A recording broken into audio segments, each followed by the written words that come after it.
Crank. Glass. Shard. Crystal. Ice.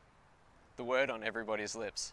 The drug has spread out across Victoria, and in the heart of West Gippsland, the people know all too well of the effects of an ice takeover.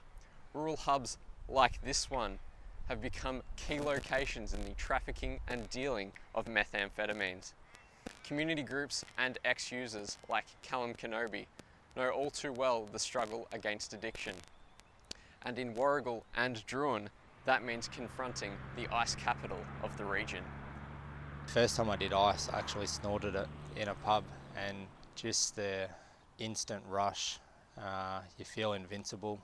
And there was a small group of us, 3 or 4 of us, that used to go to a friend who I thought was a friend at the time in their shed, and we'd smoke ice. Soon enough, it was just 7 days a week, 24 hours a day. Every hour I was needing to use to get through. My brothers have always been my idols. They're 10 years older than me, and I've always looked up to them.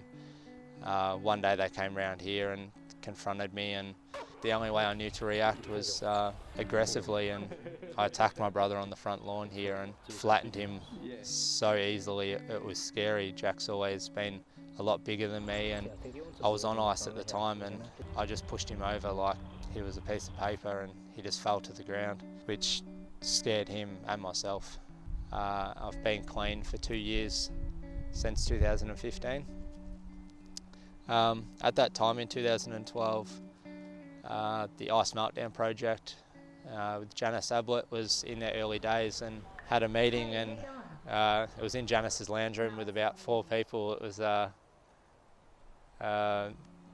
very unscripted, and we just sat down and drank coffee and and spoke about how I was failing at life. But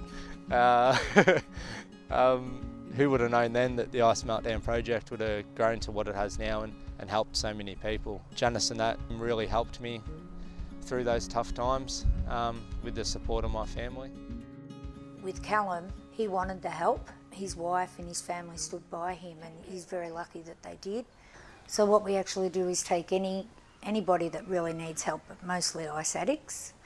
We get them, their first assessment is at the doctor's. We get them a 14-day detox period where they sign a contract, and they have to be in the family home with their medication for 14 days. We've now got a really good grip on it. So we would probably have helped over 500 people. Most communities that haven't gone through this themselves have no understanding. They want nothing to do with addicts. They don't see the primary result of, if you just care for them and love them and get them through this hard time, you can make a difference in their life. There was a lot of aspects about the way people were using the drug itself, and there was no understanding about it. The next generation are in big trouble if we don't start getting education around this place. From a rural perspective, the study is looking at people who might be considered in the early phases of use. The idea of it is to try and see the progression over time and what happens to them.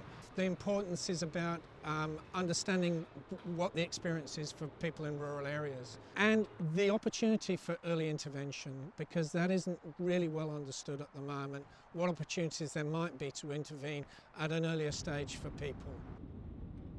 You've never beaten it. This sounds pretty stupid, but every night when I lay in bed next to Beck, I know I'm another day clean, and I give myself a little high five. I lay in bed and clap my hands together, and that's another day clean. So I'll do the same thing tonight if I get there, which I'm sure I will. I'll lay in bed and I'll high five myself. But yeah.